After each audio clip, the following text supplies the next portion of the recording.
We start with the emergency motions, and you should have on your green daily sheets on pages 4 and 5 the text of these two motions. And that starts towards the bottom of page 4, the emergency motion, Citizenship for Gurkhas. You will have seen and had welcome for, and I now welcome from the chair for this session, representatives of that supporting group who are sitting at the front of the hall. You are extremely welcome here this afternoon, and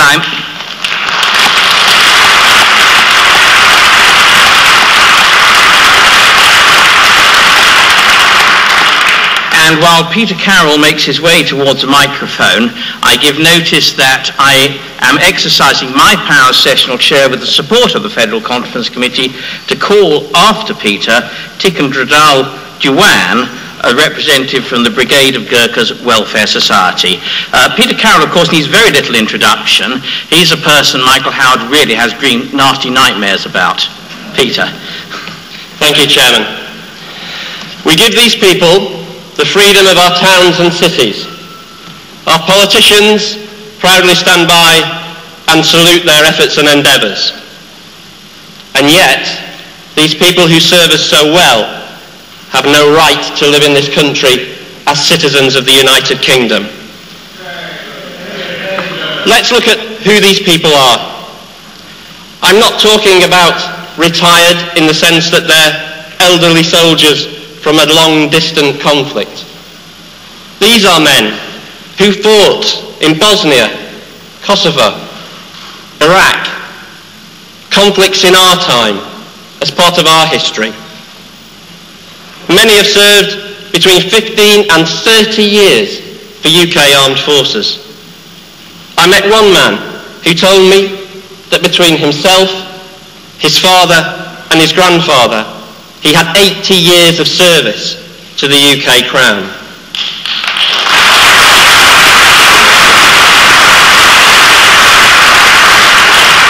Now I want to tell you that in desperation, some of these fine people have, perhaps inadvisedly, applied for asylum, and their claims have failed.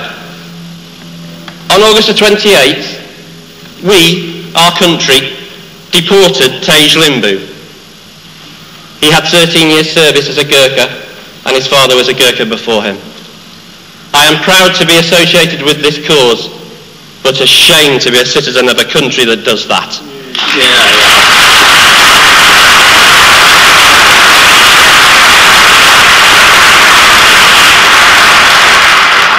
Those who are not keen on granting citizenship say, oh well, this was all sorted out in 1947. Tripartite agreement between the governments of India, Nepal and the United Kingdom. My answer is so. What in our society has remained unchanged between 1947 and now? The world is a different place. We think differently. We should treat people differently.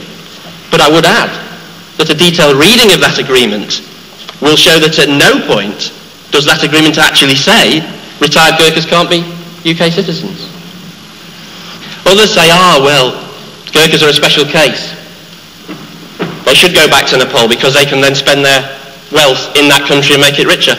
Well, I know from my own time talking and meeting and working with the Gurkha community that they look after their extended family anyway. And even if they were to remain here as UK citizens, much of that wealth would flow back home.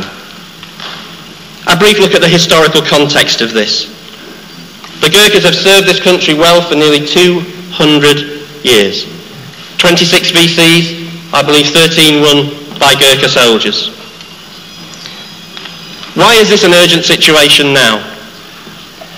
Because of the huge public response to this campaign, the genuine warmth of the British people expressed in petitions and letters and lobbies and demonstrations, the government has indicated that a review will be completed in perhaps 3 weeks' time that might set the course for the next 50 years on this issue.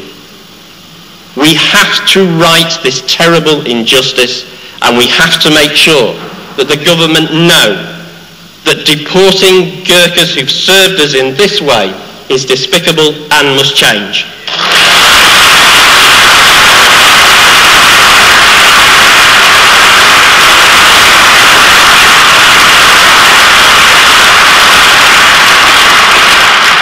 passing this motion at this conference, with the huge personal backing that Charles Kennedy has given the campaign, will send a very loud and powerful message that we will campaign on this issue until it is all put right. I urge you to support the motion.